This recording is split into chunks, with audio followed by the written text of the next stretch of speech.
መዝሙር 2 አሕዛብ ለምን ያጉረመርማሉ? ወገኖችስ ለምን ከንቱን ይናገራሉ?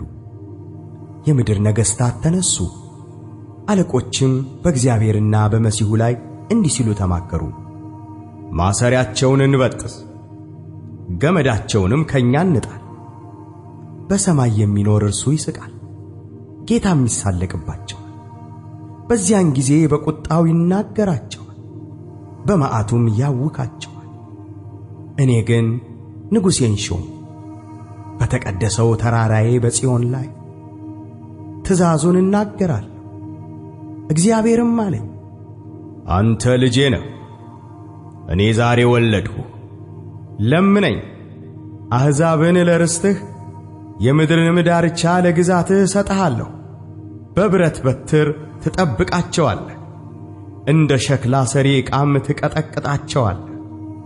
አሁንም እናንተ ነገሥታት ልብ አድርጉ፣ እናንተም የምድር ፈራጆች ተገሠጹ። ለእግዚአብሔር በፍርሃት ተገዙ፣ በረዓድም ደስ ይበላችሁ። ተግሣጹን ተቀበሉ፣ ጌታ እንዳይቈጣ፣ እናንተም በመንገድ እንዳትጠፉ። ቁጣው ፈጥና ትነዳለችና በእርሱ የታመኑ ሁሉ የተመሰገኑ ናቸው።